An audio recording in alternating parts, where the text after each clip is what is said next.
Hallelujah. ನಮ್ಮ ಕರ್ತನಾದ ಯೇಸುಕ್ರಿಸ್ತನ ನಾಮದಲ್ಲಿ ನಿಮ್ಮೆಲ್ಲರಿಗೂ ಶುಭಗಳನ್ನು ತಿಳಿಯಪಡಿಸುತ್ತಾ, ಬೆಳಗಾಯ್ತು ಎಚ್ಚರಗೊಂಡಿದ್ದೀರಾ ಎಂದು ಎಬ್ಬಿಸುತ್ತಾ 7 ಗಂಟೆ ಆಯ್ತು ಪ್ರಿಯರೇ. ಮತ್ತೊಂದು ಸಾರಿ ದೇವರ ವಾಕ್ಯ ಧ್ಯಾನಿಸುವುದಕ್ಕಾಗಿ ಅನುದಿನದ ಧ್ಯಾನ ನಿಮ್ಮ ಬಳಿಗೆ ತರ್ತಿದ್ದೇವಲ್ಲವೇ? ನೀವೆಲ್ಲರೂ ಆಧ್ಯಾತ್ಮಿಕವಾಗಿ ಬಲಗೊಂಡು ಆಶೀರ್ವದಿಸಲ್ಪಡಬೇಕೆಂದು ಬಯಸುತ್ತೇನೆ. ಬನ್ನಿ ಚಿಕ್ಕ ಪ್ರಾರ್ಥನೆ ಮಾಡಿಕೊಳ್ಳೋಣ. ಪರಿಶುದ್ಧ ದೇವರೇ, ನಿಮಗೆ ವಂದನೆಗಳು. ಮತ್ತೊಂದು ದಿನ ಕೊಟ್ಟಿದ್ದೀರಿ, ನಮ್ಮೊಂದಿಗೆ ಮಾತಾಡಿರೆಂದು ಈ ಸಮಯದಲ್ಲಿ ನಮ್ಮನ್ನು ಆಶೀರ್ವದಿಸಿರೆಂದು ಕ್ರಿಸ್ತನ ನಾಮದಲ್ಲಿ ಬೇಡುತ್ತೇನೆ ತಂದೆಯೇ, ಆಮೇನ್. ಹೇಗಿದ್ದೀರಿ ಪ್ರಿಯರೇ? ಏನ್ ಹೇಳಬೇಕು ಅನ್ನುತ್ತೀರಾ? ಬಾಧೆಯಲ್ಲಿದ್ದೀರೋ? ದುಃಖದಲ್ಲಿದ್ದೀರೋ? ಎದುರು ನೋಡದೇ ಇರುವಂತಹ ಶೋಧನೆ ಬಂದಿದೆಯೋ? ಕೆಲವೊಂದು ಸಾರಿ ನಾವು ಕೇಳುವಂತಹ ವಾರ್ತೆಗಳು ನಮ್ಮನ್ನು ಕುಗ್ಗಿಸಿ ಬಿಡ್ತವೆ. ಮುಖ್ಯವಾಗಿ ನಮ್ಮ ಸ್ವಂತ ಜನರು, ನಮ್ಮ ಮನೆಯವರು, ನಾವು ಚೆನ್ನಾಗಿದ್ರೂ ಕೂಡ ನಮ್ಮ ಮಕ್ಕಳ ನಿಮಿತ್ತವೋ, ನಮ್ಮ ಮಕ್ಕಳ ಮಕ್ಕಳ ನಿಮಿತ್ತವೋ, ನಮ್ಮ ತಂದೆ ತಾಯಿಗಳ ನಿಮಿತ್ತವೋ ಕೆಲವೊಂದು ಸಾರಿ ನಮಗೂ ಕೂಡ ಬಹಳ ನಿರುತ್ಸಾಹ ಉಂಟಾಗುತ್ತೆ. ಈ ದಿನ ಏನಾಗ್ತದೋ, ಯಾವಾಗ ಏನಾಗ್ತದೋ ಎನ್ನುವಂತಹ ಪರಿಸ್ಥಿತಿಗಳಲ್ಲಿ ನಾವಿದ್ದೇವೆ ಪ್ರಿಯರೇ. ಕೆಲವೊಂದು ದುಃಖಕರವಾದ ಪರಿಸ್ಥಿತಿಗಳು ಕೇಳಿದಾಗ ನಾವು ದಿಗಿಲುಪಟ್ಟು ಬಾಧೆ ಪಡ್ತೇವೆ. ಆಕಸ್ಮಿಕವಾದ ಮರಣಗಳು, ಆಕ್ಸಿಡೆಂಟ್ಗಳು ತಾಳಲಿಕ್ಕಾಗುತ್ತೋ? ಅಷ್ಟು ಮಾತ್ರವಲ್ಲ, ಈ ದಿನಮಾನಗಳಲ್ಲಿ ಸೈತಾನನು ಅನೇಕರನ್ನು ಕುಗ್ಗಿಸಿ ಬಿಡುತ್ತಿದ್ದಾನೆ, ಡಿಸ್ಟರ್ಬ್ ಮಾಡ್ತಿದ್ದಾನೆ. ಅಂದ್ರೆ ಅವ್ರು ಮಾಡೋದೇನೆಂದರೆ ಜಗಳವಾಡ್ತಿದ್ದಾರೆ, ಒಬ್ಬರಿಗೊಬ್ಬರು ದೂಷಿಸಿಕೊಳ್ಳೋದು, ಒಬ್ಬರಿಗೊಬ್ಬರು ಹಾನಿ ಮಾಡಿಕೊಳ್ಳೋದು, ಒಬ್ಬರ ಮೇಲೆ ಒಬ್ಬರು ನಿಂದೆ ಹೊರಿಸೋದು, ಅನವಶ್ಯಕವಾದ ನಿಂದೆಗಳಿಂದಲೂ ಅಪನಿಂದನೆಗಳಿಂದಲೂ ಊಹೆಗಳಿಂದಲೂ ಊಹಿಸಿಕೊಳ್ಳುತ್ತಿರ್ತಾರೆ. ಇರೋದು ಸ್ವಲ್ಪವಾದರೂ ಕೂಡ ಅದರ ಕುರಿತು ಊಹಿಸಿಕೊಂಡು ಭಯಪಡುವವರಾಗಿ, ಬಾಧೆ ಪಡುವವರಾಗಿ, ಏನಾಗ್ತದೋ ಎನ್ನುವಂತಹ ಭವಿಷ್ಯದ ಕುರಿತಾದ ಭಯ, ಹೀಗಾಯ್ತಲ್ಲ ನೆಕ್ಸ್ಟ್ ಏನಾಗ್ತದೋ ಎಂಬ ನಾನಾ ವಿಧವಾದ ಬಾಧೆಗಳು. ನಾನು ಹೇಳ್ತಿರುವಾಗಲೇ ನಿಮ್ಮ ಬಾಧೆ ಏನೆಂದು ನಿಮಗೆ ಗೊತ್ತಾಗ್ತಿರ್ಬೋದು. ಸ್ಪೆಸಿಫಿಕ್ ಆಗಿ ಇದು ಅದು ಅಂತ ಹೇಳ್ತಾ ಕೂತ್ಕೊಂಡ್ರೆ ನಮಗಿರುವ ಸಮಯವೆಲ್ಲ ಅದರಲ್ಲೇ ಮುಗಿದು ಹೋಗುತ್ತೆ. ಶಾರೀರಿಕ, ಮಾನಸಿಕ, ಆಧ್ಯಾತ್ಮಿಕ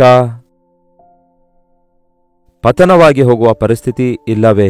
ಹೋರಾಡುವ ಪರಿಸ್ಥಿತಿಯಲ್ಲಿ, ಸೋತು ಹೋದ ಪರಿಸ್ಥಿತಿಯಲ್ಲಿ, ಕುಗ್ಗಿ ಹೋದ ಪರಿಸ್ಥಿತಿಯಲ್ಲಿ ಮಾನವ ಜೀವಿತ ಸಾಗುವುದು ಸರ್ವಸಾಧಾರಣ. ಯಾಕೆಂದರೆ ನಾವಿನ್ನೂ ಈ ಲೋಕದಲ್ಲಿಯೇ ಇದ್ದೇವಲ್ವೇ? ಈ ಲೋಕವು ಒಳ್ಳೆಯದಲ್ವಲ್ಲ. ಇನ್ನು ಇಹಲೋಕಾಧಿಕಾರಿಯಾಗಿರುವ ಸೈತಾನನು ಸೋತು ಹೋದ ಶತ್ರುವಾದರೂ ಕೂಡ ಬಾಲ ಅಲ್ಲಾಡಿಸ್ತಾ ಇರ್ತಾನಲ್ವೇ? ವಿಶ್ವಾಸಿಯಾದ ನಾವು ಜೀವಿಸುವ ಶರೀರ ಮಣ್ಣಿನ ಶರೀರವೇ ಆಗಿದೆ ಅಲ್ಲವೇ? ಇನ್ನೂ ಮಹಿಮೆ ಶರೀರ ಹೊಂದಲಿಲ್ವಲ್ಲ? ಹಾಗಾಗಿ ಬಹಳಷ್ಟು ಸಾರಿ ಬಹಳಷ್ಟು ವಿಧವಾದ ಹೋರಾಟಗಳು ಎದುರಾಗುತ್ತಾ ಇರ್ತವೆ. ನಿಮಗೊಂದು ವಿಷಯ ಹೇಳ್ತೇನೆ ಕೇಳಿ. ಪಾಪದ ನಿಮಿತ್ತ ಅನೇಕರು ಹೋರಾಟ ಮಾಡ್ತಾ ಇದ್ದಾರೆ. ಆ ಪಾಪದ ಹೋರಾಟದಲ್ಲಿಯೇ ಇದ್ದಾರೆ. ಆ ಪಾಪದ ಹೀನವಾದ ಸ್ಥಿತಿಯಲ್ಲೇ ಇದ್ದುಕೊಂಡು ಪಾಪ ಜಯಿಸಿದ್ದೇವೆ ಎಂದು ಅಂದುಕೊಳ್ತಾರೆ.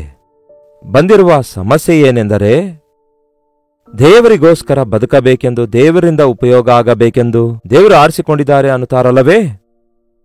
ದೇವರು ಒಂದು ದೊಡ್ಡ ಜಯ ಕೊಡುವುದಕ್ಕಿಂತ ಮುಂಚೆ ನಮಗೆ ಒಂದು ದೊಡ್ಡ ಶೋಧನೆ ಅನುಮತಿಸ್ತಾರೆ. ಹಿ ವಾಂಟ್ಸ್ ಅಂಡ್ ಆತನು ಅನುಮತಿಸ್ತಾನೆ. ಹೌದಲ್ಲವೇ? ಸೈತಾನನು ಹೋಗಿ ಆ ಯೋಬನನ್ನು ಶೋಧಿಸಲು ಅನುಮತಿ ಹೊಂದಿದಾನಲ್ಲವೇ? ಹಾಗೆ ಬಹಳಷ್ಟು ಸಾರಿ ದೇವರು ನಮ್ಮನ್ನು ಪರಿಶೋಧಿಸುವುದಕ್ಕಾಗಿ ಈ ಶ್ರಮೆಯಲ್ಲಿ ನಾವು ನಿಲ್ಲುತ್ತೇವೋ, ಈ ಶೋಧನೆಯಲ್ಲಿ ನಾವು ನಂಬಿಕೆಯನ್ನು ಉಪಯೋಗಿಸುತ್ತೇವೋ, ಇಂತಹ ಪರಿಸ್ಥಿತಿಯಲ್ಲಿ ನಾವು ದೇವರ ಮೇಲೆ ಆಧಾರಗೊಳ್ಳುತ್ತೇವೋ, ಆತನಿಗೆ ನಾವು ಮೊರೆ ಇಡುತ್ತೇವೋ ಎಂದು ಪರಿಶೀಲಿಸಿಕೊಳ್ಳುವುದಕ್ಕಾಗಿ ನಮ್ಮನ್ನು ಬಿಟ್ಟು ಬಿಡ್ತಾರೆ.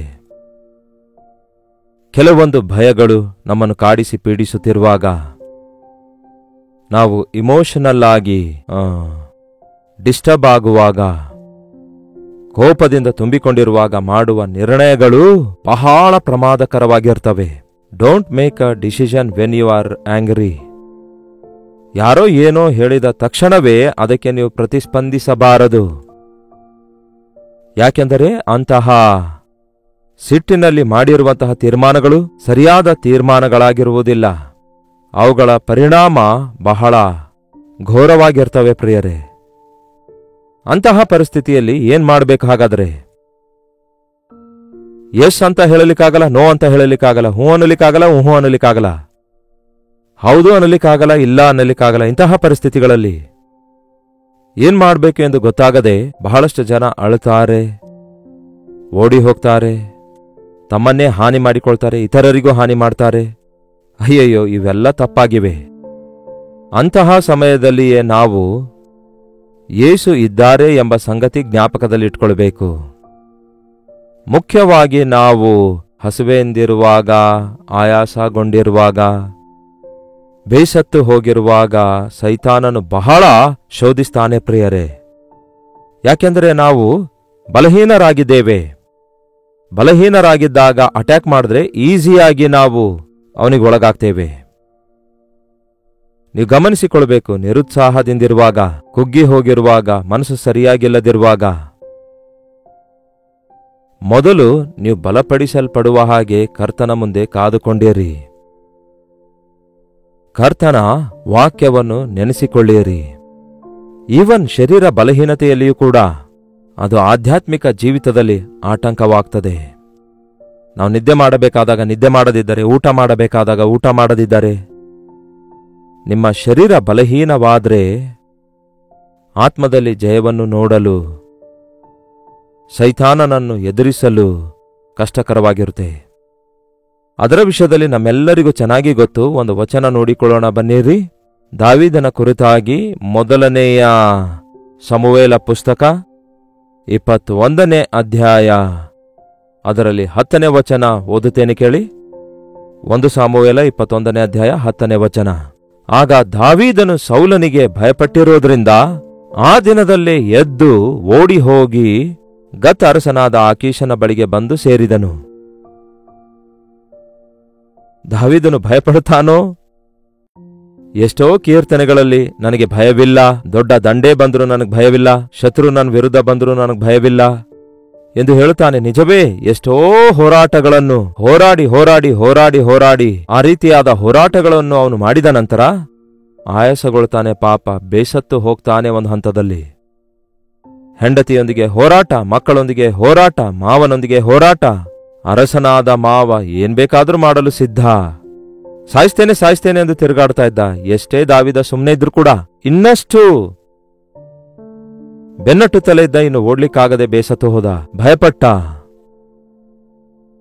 ಗೊಲಿಯಾತನಿಗೆ ನೋಡಿ ಭಯಪಡಲಿಲ್ಲ, ಆದರೆ ತನ್ನ ಬಲಹೀನತೆಯನ್ನು ನೋಡಿಕೊಂಡು ಭಯಪಡ್ತಿದ್ದಾನೆ. ಇನ್ನೆಷ್ಟು ಕಾಲ ಸಹಿಸಿಕೊಳ್ಬೇಕೆಂದು. ನಿಜವಲ್ಲವೋ? ಇನ್ನೆಷ್ಟು ಕಾಲ ಸಹಿಸಬೇಕಿಂತಹ ಗಂಡನನ್ನು, ಇನ್ನೆಷ್ಟು ಕಾಲ ಸಹಿಸಿಕೊಳ್ಬೇಕಿಂತಹ ಹೆಂಡತಿಯನ್ನು, ಇನ್ನೆಷ್ಟು ಕಾಲ ಮಕ್ಕಳಿಷ್ಟು ಕಾಡಿಸುತ್ತಿರುವಾಗ ನಾನು ಸಹಿಸಿಕೊಳ್ಬೇಕು, ಇನ್ನೆಷ್ಟು ಕಾಲ ಈ ಫೈನಾನ್ಷಿಯಲ್ ಹೋರಾಟ, ಈ ಆರ್ಥಿಕ ತೊಂದರೆ ಇರುತ್ತೆ, ಇನ್ನೆಷ್ಟು ಕಾಲ ನಾವು ಹೋರಾಡಬೇಕು. ಎಷ್ಟು ಕಷ್ಟಪಟ್ಟರು, ಏನೇ ಮಾಡಿದ್ರು ಎಲ್ಲವೂ ಇದ್ದ ಸ್ಥಿತಿಯಲ್ಲೇ ಇದೆ, ಏನು ಮಾಡ್ಲಿಕ್ಕಾಗ್ತಿಲ್ಲ. ಭಯಪಡಬೇಡಿ, ದಿಗುಲು ಪಡಬೇಡಿ ಎಂಬ ಮಾತು ಮರೆತು ಹೋಗ್ತಿದ್ದೇವೆ. ದೇವರು ಸಹಾಯ ಮಾಡ್ತಾರೆಂಬ ವಿಷಯ ಮರೆತು ಹೋದೆವು. ಈ ಭಯ ಪ್ರಿಯರೇ ನಮ್ಮನ್ನು ಹೇಡಿಗಳನ್ನಾಗಿ ಮಾಡಿಬಿಡುತ್ತೆ. ಭಯಪಟ್ಟು ಭಯಪಟ್ಟು ಜ್ವರವೇ ಬರುತ್ತೆ. ಶ್ರಮೆಯ ದಿನಗಳಲ್ಲಿ ಕುಗ್ಗಿ ಹೋಗೋದಾದರೆ ಕೈಲಾಗದವರಾಗುತ್ತೀರಿ. ಭಯಪಟ್ಟ ಪಾಪ ಇಷ್ಟೊಂದು ಧೈರ್ಯದಿಂದಿರುವ, ಎಷ್ಟೋ ಯುದ್ಧಗಳನ್ನು ಮಾಡಿ ಜಯ ಸಾಧಿಸಿದ ದಾವೀದನು ಇಲ್ಲಿ ಬರೋಷ್ಟೊತ್ತಿಗೆ ಸೌಲನಿಗೆ ಭಯಪಟ್ಟು ದೇವರ ಬಳಿಗೆ ಹೋಗಲಿಲ್ಲ, ದೇವರ ಸನ್ನಿಧಿಗೆ ಹೋಗಲಿಲ್ಲ. ಆದರೆ ಪಕ್ಕದಲ್ಲೇ ಇರುವ ಅರಸನಾದ ಆಕೀಷನ ಬಳಿಗೆ ಹೋಗ್ತಾನೆ. ಆ ಆಕೀಷನು, ಅವನ ಸೇವಕರು ಈ ದಾವೀದನನ್ನು ನೋಡಿದ ಕೂಡಲೇ ಅವರು ಭಯಪಡ್ತಾ ಇದ್ರು. ಇವನೇ ಅಲ್ಲವೋ ಗೊಲಿಯಾತನನ್ನು ಸಾಯಿಸಿರೋದು? ಸಾವಿರಾರು ಜನರನ್ನು ಸಾಯಿಸಿದ್ದು ಇವನೇ ಅಲ್ಲವೋ? ನಮ್ಮ ಬಳಿಗೆ ಯಾಕೆ ಬಂದ? ನಮ್ಮನ್ನು ಸಾಯಿಸುತ್ತಾನೇನೋ? ಹೋಗ್ಲಿ, ನಮಗೇನಾದ್ರೂ ಇವನು ಸರೆಂಡರ್ ಆಗುವುದಾದರೆ ಇವನನ್ನು ಬಳಸಿಕೊಂಡು ನಾವು ಶತ್ರುಗಳನ್ನು ಜಯಿಸಬಹುದು ಎಂಬ ಆ ವಿಷಯವನ್ನು ರಾಜನ ಬಳಿಗೆ ಹೋಗಿ ಸೇವಕರು ಹೇಳಿಕೊಳ್ತಾರಂತೆ. ಏನ್ ಹೇಳ್ತಾರೆ ನೋಡಿ, ಅವರು ರಾಜನ ಸಂಗಡ ಮಾತಾಡುವಾಗ ಹಾಡು ಹಾಡಿದವನು ಇವನೇ ಎಂಬುದಾಗಿ ಅವನ ಕುರಿತು ರಾಜನಿಗೆ ಹೇಳಿ, ದಾವೀದನು ಈ ಮಾತುಗಳೆಲ್ಲ ತನ್ನ ಮನಸ್ಸಿನಲ್ಲಿ ಇಟ್ಟುಕೊಂಡು ಗತ್ ಅರಸನಾದ ಆಕೀಷನಿಗೆ ಬಹಳ ಭಯಪಟ್ಟನು. ಅಬ್ಬೋ, ಸೌಲನಿಗೂ ಭಯಪಡ್ತಾನೆ, ಈಗ ಗತ್ ಊರಿನ ಅರಸನಾದ ಆಕೀಷನಿಗೂ ಭಯಪಡ್ತಾನೆ. ಇದೇನು ಪ್ರಿಯರೇ? ಅನ್ಯ ರಾಜನಾಗಿರುವಂತಹ, ಬಲಹೀನನಾಗಿರುವ ಈ ರಾಜರುಗಳನ್ನೆಲ್ಲ ಜಯಿಸುವುದಕ್ಕಾಗಿ ದೇವರು ಆರಿಸಿಕೊಂಡಿದ್ದಾರೆ ಎಂಬ ಸಂಗತಿ ಮರೆತು ಹೋಗಿ ಆ ರಾಜನಿಗೇ ಭಯಪಡ್ತಿದ್ದಾನೆ. ಒಂದು ಸಾರಿ ಭಯ ನಮಗೆ ಹಿಡಿದುಕೊಳ್ಳುವಾಗ ಪ್ರತಿಯೊಂದಕ್ಕೂ ನಾವು ಭಯಪಡ್ತೇವೆ. ಭಯಪಡುವುದರಿಂದ ಜ್ವರ ಬರುವುದು. ಭಯಪಡಬೇಡಿ, ಭಯಪಡಬೇಡಿ, ಭಯಪಡಬೇಡಿ, ಭಯಪಡಬೇಡಿ ಎಂದು ದೇವರು ಹೇಳ್ತಾರಲ್ಲವೇ? ಎಲ್ಲಿಗೆ ಓಡಿ ಹೋಗ್ಲಿಕ್ಕಾಗತ್ತೆ? ಆತನೇ ನಮ್ಮ ಆಶ್ರಯ ದುರ್ಗ. ಮನುಷ್ಯರ ಬಳಿಗೆ ಹೋದ್ರೆ ಮತ್ತಷ್ಟು ಹೆಚ್ಚು ಭಯ ನಮಗೆ ಹಿಡಿಯುತ್ತೆ. ನಿಜವಾದ ಭಯ ಹೋಗಿ, ಇರೋ ಭಯ ಹೋಗಿ, ಹೊಸ ಹೊಸ ಭಯ ಅಂಟಿಕೊಳ್ತವೆ. ಮನುಷ್ಯರಿಗೆ ನಿಮ್ಮ ಭಯದ ಬಗ್ಗೆ ಹಂಚಿಕೊಳ್ತೀರಿ, ಮನುಷ್ಯರಿಗೆ ನಿಮ್ಮ ಪರಿಸ್ಥಿತಿಗಳ ಕುರಿತು ಹಂಚಿಕೊಳ್ತೀರಿ, ಅವರಿಗೆ ನೀವು ಹಗುರವಾಗಿ ಬಿಡ್ತೀರಿ ಅಷ್ಟೇ. ಅಂತಹ ಸಮಯದಲ್ಲಿ ಅವರು ನಿಮ್ಮನ್ನು ಉಪಯೋಗಿಸಿಕೊಳ್ಳಲು ಬಯಸ್ತಾರೆ ತಮ್ಮ ಸ್ವಾರ್ಥಕ್ಕಾಗಿ. ಕರ್ತನ ಬಳಿಗೆ ಹೋಗ್ರಿ. ಕರ್ತನ ಬಳಿಗೆ ಹೋಗ್ಲಿಲ್ಲ, ಈಗ ಅವನಿಗೆ ಭಯ ಹೆಚ್ಚಾಯಿತು. ಕೊನೆಗೆ ಅವ್ರು ಏನ್ ಮಾಡ್ತಾರೆ? ಏನ್ ಮಾಡಬೇಕೆಂದು ಗೊತ್ತಾಗದೆ 13ನೇ ವಚನ, ದಾವೀದನು ಅವರ ಮುಂದೆ ತನ್ನ ನಡವಳಿಕೆ ಬದಲಾಯಿಸಿಕೊಂಡು ಹುಚ್ಚನಂತೆ ನಟಿಸುತ್ತಾ ದ್ವಾರದ ಬಾಗಿಲುಗಳ ಮೇಲೆ ಗೆರೆಗಳನ್ನೆಳೆಯುತ್ತಾ ನೊರೆಯು ಅವನ ಗಡ್ಡದಿಂದ ಕೆಳಗೆ ಸುರಿಯುತ್ತಿತ್ತು. ಹುಚ್ಚು ಹಿಡಿದವನಂತೆ ಆಕ್ಟ್ ಮಾಡ್ತಿದ್ದಾನೆ.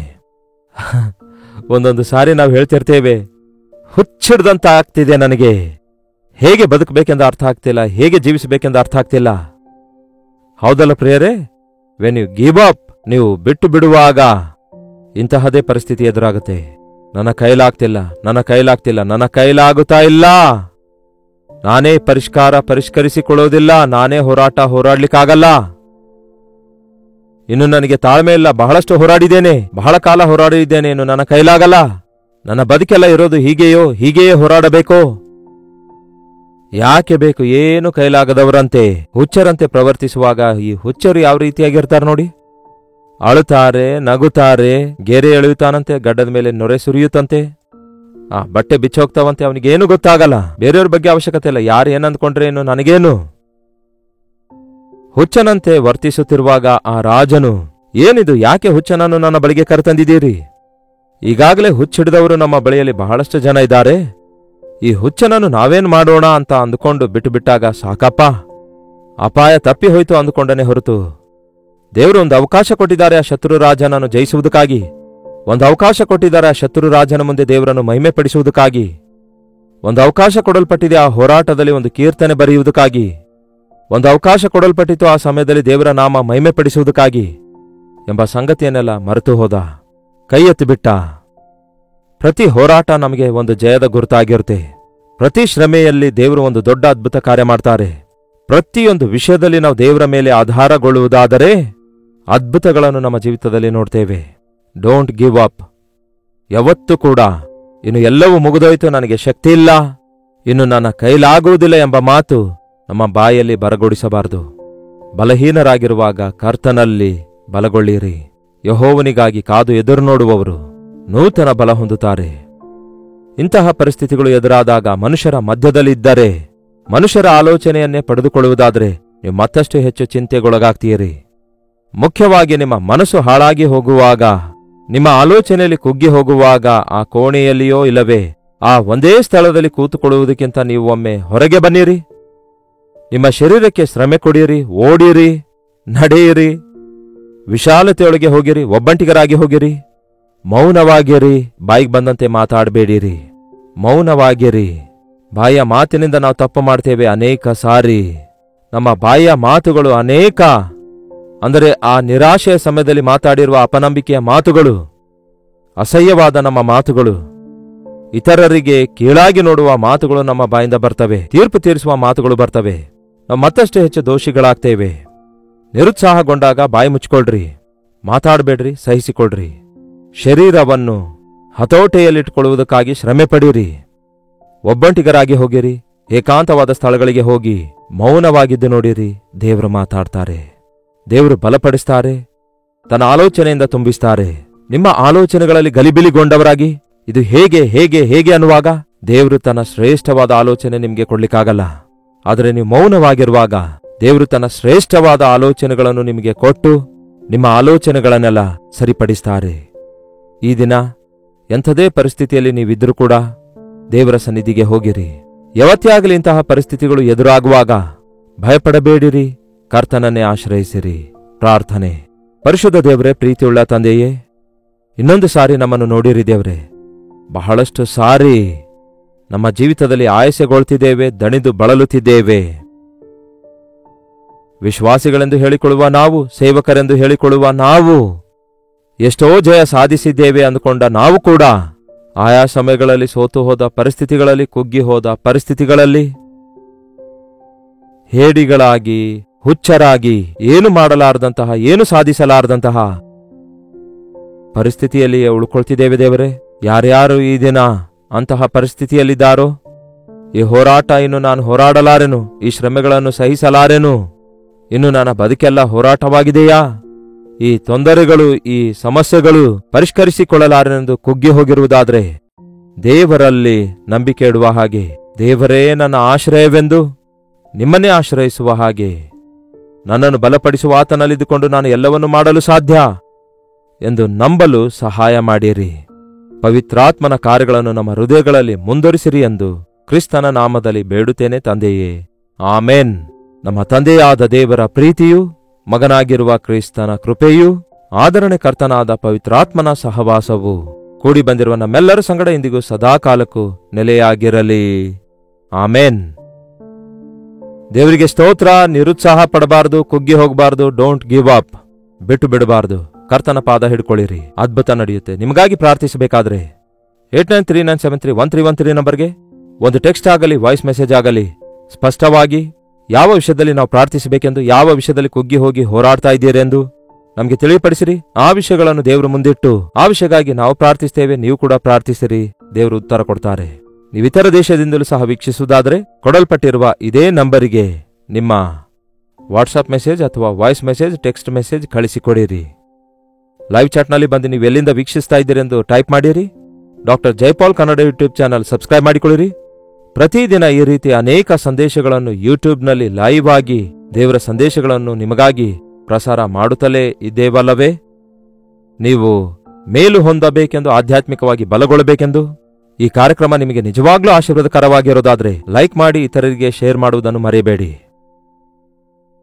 ನಮ್ಮ ಭಾರತ ದೇಶದ ಪ್ರಮುಖ 5-6 ಭಾಷೆಗಳಲ್ಲಿ ಕಲ್ವರಿ ದರ್ಶನ ಎಂಬ ಟಿವಿ ಕಾರ್ಯಕ್ರಮ ಮುಂದುವರಿಸುತ್ತಾ ಇದ್ದೇವೆ. 50% ಆಫ್ ಇಂಡಿಯನ್ಸ್ಗೆ ಇನ್ನೂ ಸ್ಮಾರ್ಟ್ಫೋನ್ಸ್ಗಳಿಲ್ಲ, ನೆಟ್ವರ್ಕ್ ಇಲ್ಲ, ಅವರು ಇನ್ನೂ ಟಿವಿಯ ಮೇಲೆ ಆಧಾರಗೊಂಡಿದ್ದಾರೆ. ಅವರು ಕೂಡ ದೇವರ ಸುವಾರ್ತೆ ಎಲ್ಲ ಭಾಷೆಗಳಲ್ಲಿ ಕೇಳಿ ರಕ್ಷಿಸಲ್ಪಡುವ ಹಾಗೆ ಕಳೆದ 20 ವರ್ಷಗಳಿಂದ ಸೇವೆ ಮುಂದುವರಿಸುತ್ತಿದ್ದೇವೆ. ಎಷ್ಟೋ ಜನ ಎಷ್ಟು ಮೇಲ್ ಹೊಂದಿದ್ದಾರೆಂದು ಆಯಾ ಸ್ಥಳಗಳಿಗೆ ಹೋದಾಗ ಸಾಕ್ಷಿ ಕೊಡ್ತಾರೆ.